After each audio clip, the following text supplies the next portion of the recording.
Righteous Gaming presents Why Oceanhorn 2 is not Final Fantasy VII Rebirth.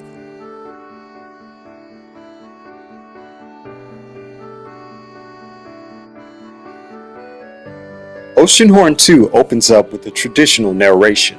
While typical of story-driven RPGs using simple presentation, the intro remains clear enough to the viewer.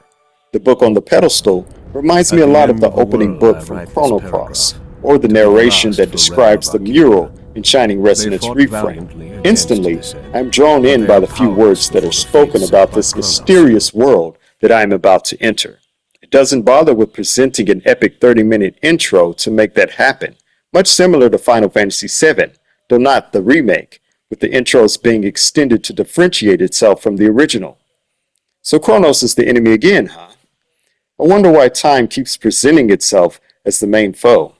It's so unfair. Ah, an observer. At a time like this, your appearance is surely not a coincidence. I will show you what transpired, but for you to understand the whole story, you must experience it yourself. I like that line. Now I go from being drawn to the story to at the bridge of being excited about it. The narrator is addressing me as the player, so instead of getting images of faces I have not yet been familiar with, or a world that leads me to not know where I am, my focus stays awaiting with the reality that I am only an observer, and I haven't an idea of what is coming. This I can tell them. It is a tragic tale of two eternal souls. It began on a dark and stormy night, and all within a lost realm.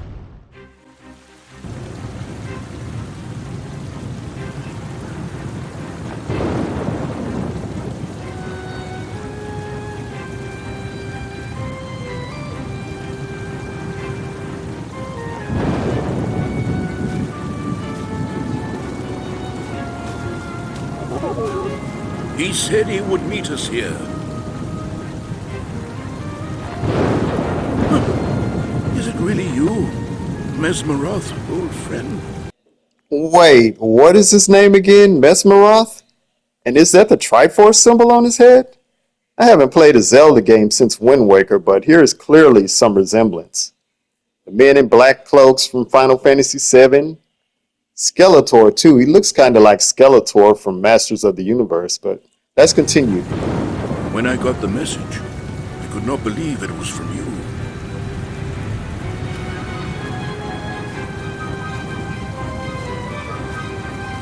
He should not suffer because of my mistake.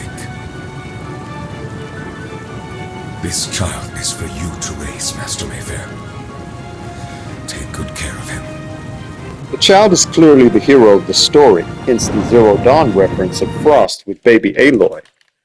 Santa Claus Mayfair is the father figure who shows him the ropes of being a knight. Thanks, Santa.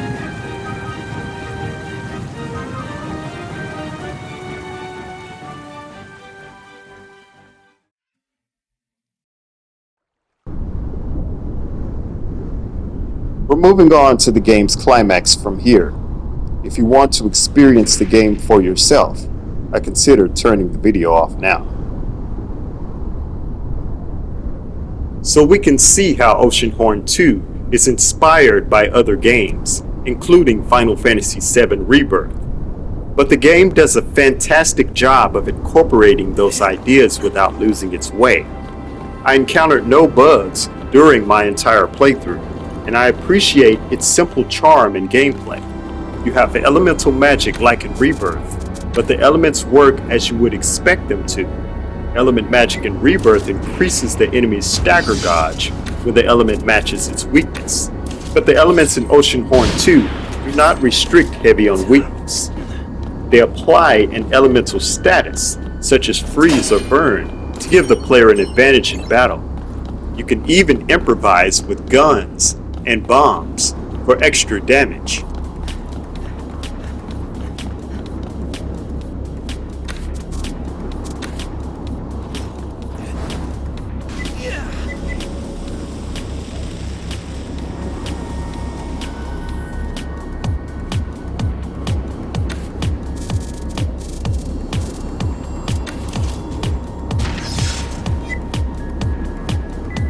In addition to using my own weapons, I can also turn the enemy's weapon against him and dismantle the groups one by one by using stealth.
The addition of stealth in FF7R may give the player too much freedom, though for the likes of Oceanhorn 2, the sneaking mechanic is embraced and can be used freely outside of combat.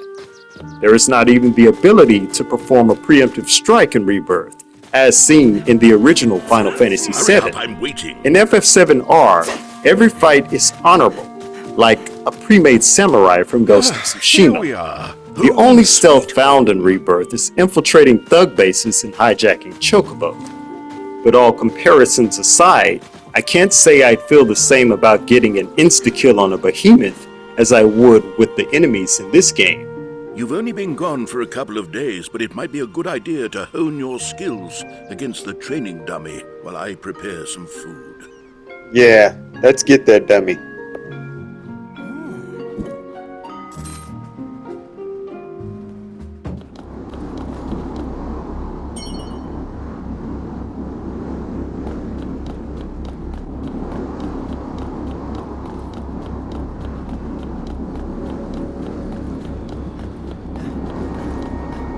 Oceanhorn 2 has a card game called Terrock. It may not be on the level of Queen's Blood, but the player is free to challenge just about anyone in the game's world.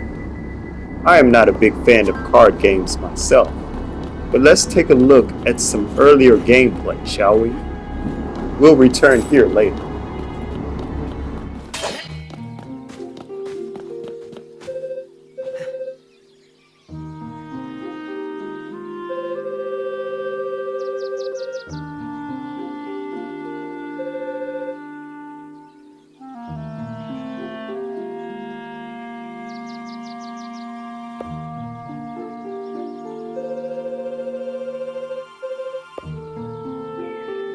My first thought being introduced to Arcadian Terrock was the card games from Final Fantasy VIII and IX, and of course the more recent Queen's Blood from Rebirth. The game is welcoming to say the most. It's not anything on the course of ingenuity as say with Queen's Blood, but it's not a flag-waving diversion either. The player can walk up to either of the village townsfolk, including Santa Mayfair, and engage in a card match. You're free to challenge anyone in Terrock, so an icon for those to compete against will not alarm the player's vision. Terrock players must first equip the Terrock game board from the selection wheel, and thereby challenge the NPC to a match. Terrock can be simple to start with, but I could not stop playing it throughout my playthrough. I enjoy collecting the cards in Terrock. I dare say it feels more rewarding than had my time with Queen's Blood, but maybe it's just because I saw an end in sight with this one.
That was a lucky win, but I seem to pull it off. A level 3 Gilman warrior. Can't go wrong with that. I'll take it. Oh look, we have a vending machine. Despite my thirst for a cold winter potion, or urge to buy that materia on discount, I'll be getting a heart or new shard instead. I could say that hearts are more on the side of potions for health recovery. But shards are not much like materia from Final Fantasy VII. The shards can be applied to a weapon or spell to make it more proficient in damage output or proximity range. Shards come in style of buffs, but unlike materia, you will find none to have special magical abilities such as Stop or Thundaga. The Zelda-inspired style of inventory found in Oceanhorn 2 leans on the solid side of basic resource, rather than that of visual decision.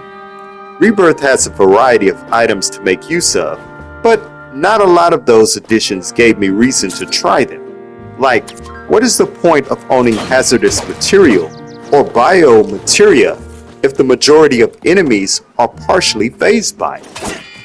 The use of these items and summons still feel like eye candy, just as it was in Final Fantasy VII Remake. I try it, I see it, and then I never make use of it again. 100 high potions, 50 max potions, or what do I dare make use of in the event of an emergency?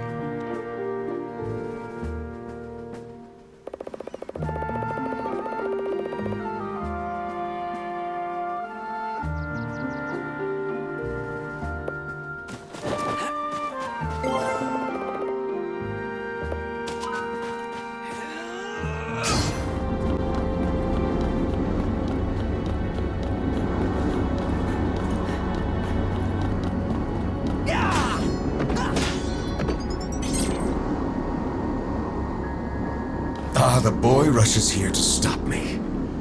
Unfortunately, you've come too late. I've already raised Triloth, and it is heading toward the city as we speak. But truth be told, I have been waiting for an opportunity to meet you.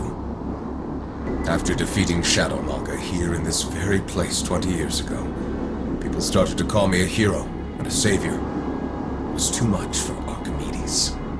After I'd served him loyally for years, he cast me away. I left the White City for good. I'd already traveled across Gaia during the war, and what I'd seen in Perta and read from the books in Source ignited my suppressed curiosity. I had the Guardian of the Realm's mask now. I was determined to find out the truth about our world.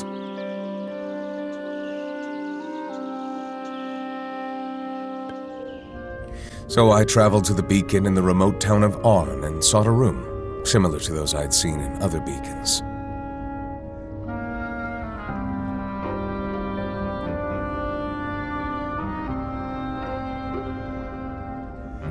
I did not know So, exactly are we what I was getting the doing. backstory for Mesmeroth here? That's more than I can say for Rebirth. I guess I'll have to check out Ever Crisis on Android.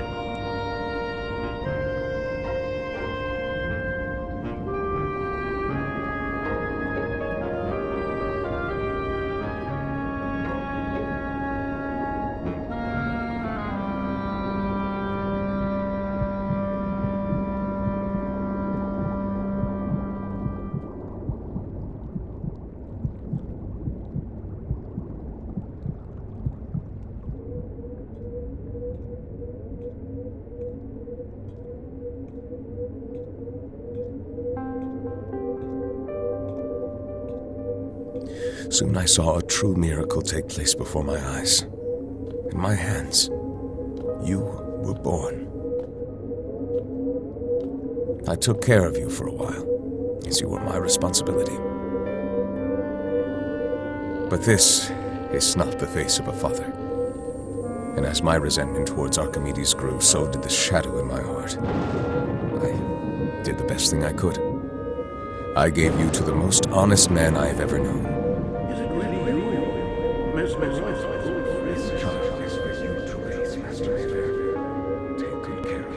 My life ever since has led me to this point.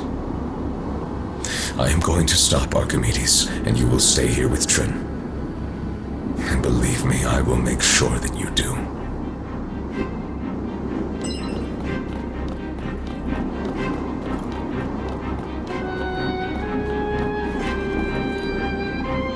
Very well. Let us see the man that you've become.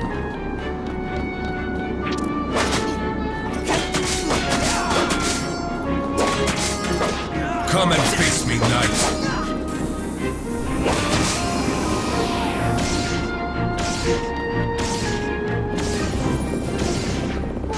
I'm not a knight anymore, Mesmeroth. I'm a master knight, and you are going down.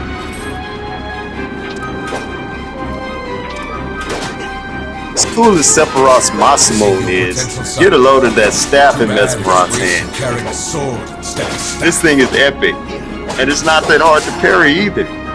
Just let Cloud's Buster be like his shield, and not very many slashers will be able to touch me.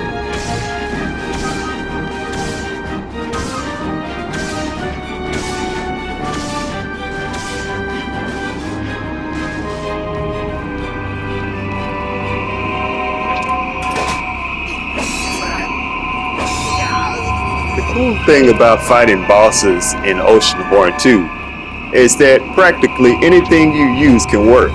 You can use a vase, you can use a bomb, whatever works for you. You can even use your gun, you can use magic, anything. It doesn't matter. You're free to do damage however you want.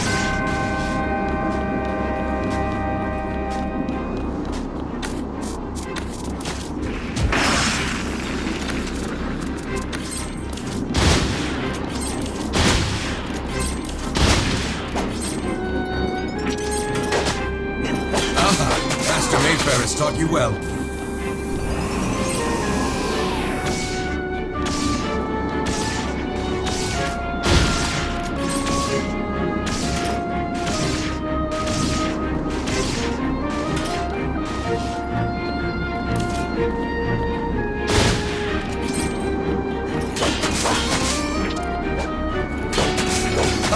I haven't had a good fight like this in a long time.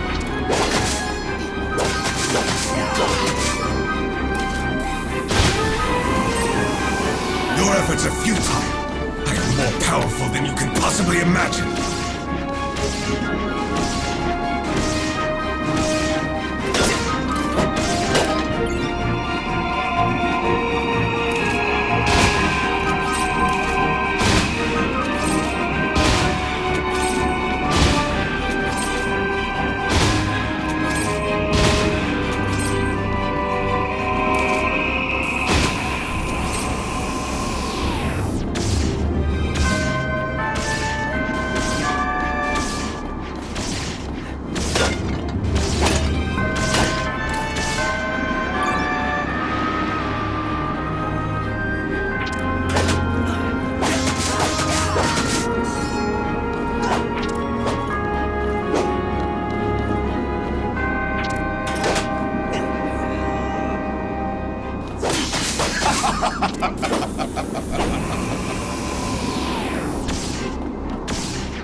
Man, don't you just love this guy's laugh?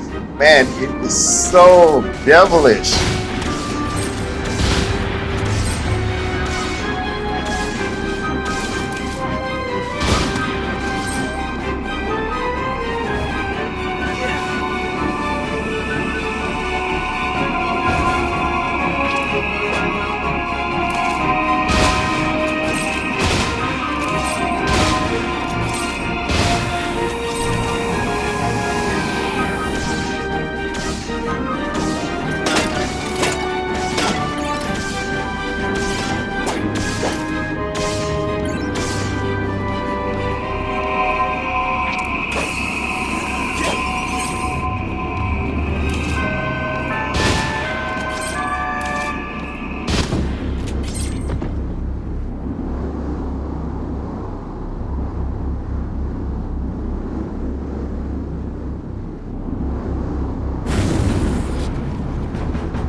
Congratulations, you defeated me.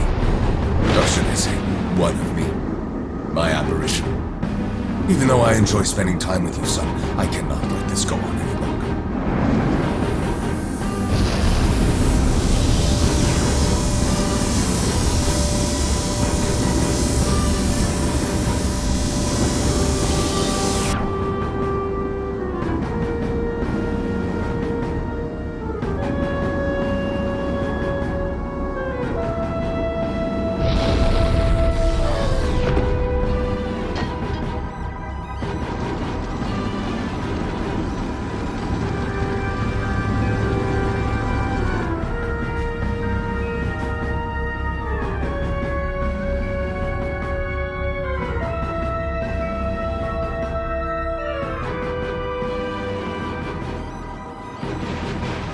Did he get away? Don't worry, we'll get him later. Now it's time to get out of here. As we can tell from the previous clips, the hero fights alone with the sword and shield. He will also acquire further tools and equipment, along with the hand of new party members to help him in the battles ahead. A sword and shield is probably about as plain as it gets when placed in comparison with Cloud's claymore. The power of the knight's sword, however, does carry a degree of satisfaction that can be received openly by fans of core action games, with the shield added on as a trusty resource for defending your hero. Retrieve a lockbox, stolen from me many years ago by pirates. Its contents are vital for your knighthood. Good luck, Master Mayfair. In Final Fantasy VII Rebirth, you might notice the Buster Sword to fluctuate when it comes to dealing damage numbers. To be honest, the Buster Sword's might goes from dealing neutral damage numbers to critical damage numbers. The longer Cloud stays locked to the target, the faster are his chances of raising the target's stagger gauge. Then, when the target is vulnerable from the stagger status, Cloud is at liberty to cross-slash and chain together attacks to gradually cut numbers from the target's HP.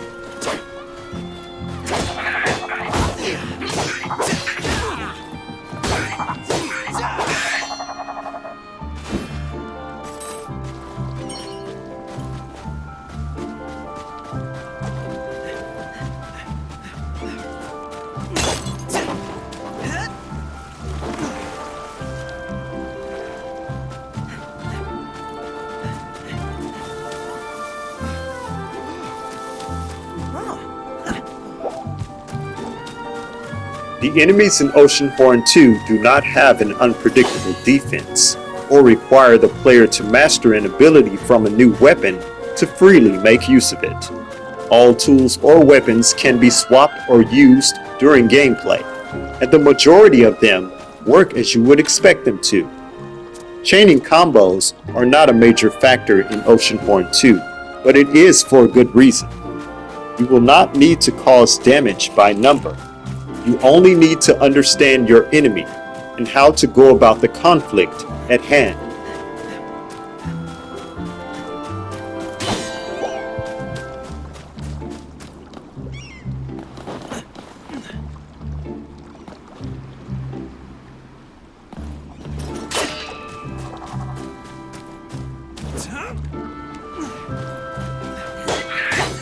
Notice how the Scarabera falls with a fair amount of effort. I think it's decent for an enemy to be blunt when it's clearly not as strong as you. We know not to underestimate our skeletons and Chef's Knight wielding Yodas. But what's the purpose of a 30-hit combo just to put down a water spider? I mean, that's a big idea that I'd probably get bored of after the 4th encounter.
Protecting yourself can also be more of a challenge in Rebirth.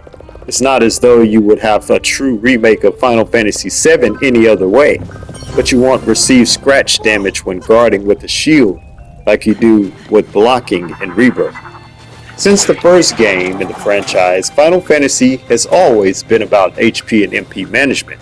So in Rebirth, you can expect to use potions or healing spells to stay active, regardless of how often you defend yourself. A parry option is also available for both games, but I feel more confident attempting a parry in Oceanhorn 2. Rebirth parries are challenging based on enemy type. The parries in Rebirth always feel great, because they spare the player from taking impact damage, although there is no dramatic payoff for being successful with it. You will still need to weaken the enemy with your basic strategy. This would set defense in Rebirth on the side of risk, while Oceanhorn 2 is more of a sure thing.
The first boss battle in the game is against Galactos, a giant purple squid who sneaks behind a locked door of a terrible shipwreck. Well, that's probably not the true story. All I'm really sure of is that I was sent here by Master Mayfair to find a locked box. I would even go as far as thinking that a captain stole something from Santa and was knocked off course by this monster when he tried to flee with the box. A little imagination should be able to give the player an idea of what happened, but why is the key to the door called the Captain's Key? Could he have locked himself away to protect his crew? Again, where Rebirth has cutscenes to detail every event in the game, including the side quest, Oceanhorn 2 makes this story event feel like a side quest. Ultimately, it doesn't really matter how the ship ended up in this underground cave, or why there aren't any traces of those fallen. My ultimate goal of the mission is to retrieve the locked box and to slay whatever fiend that blocks my path. Sneaky? No.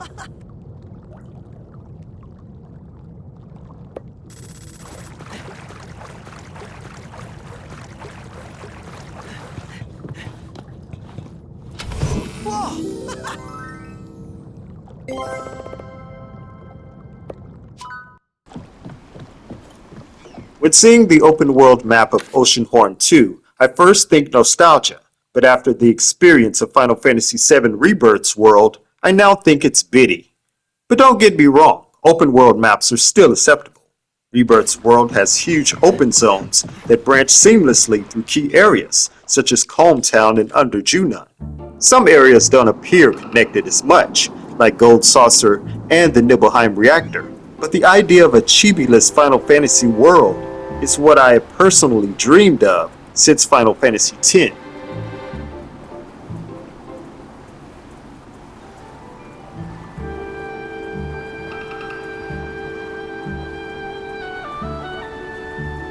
While I don't expect a map like this to return in the third part, Oceanhorn 2's open world is traditional sea to sky. But don't expect it to skimp on the side of exploration, or you will be disappointed. This is As Clip Recalls. Thank you for watching as always. And don't steadily judge a book by its weight. Sometimes it's the size that really does matter. Hold up, did I just give the correct advice? This video began in August, and commentary finished October 20th, 2025. Thanks again, viewers.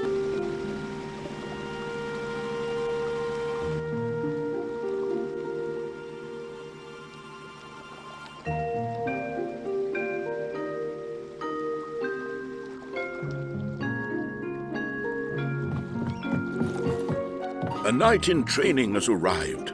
I hope your trip went well. Did you find what I asked for?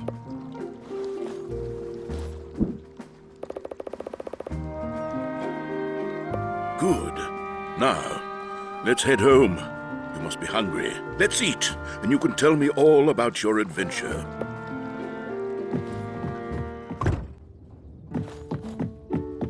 Good. You're here. Sit down when you're ready to eat.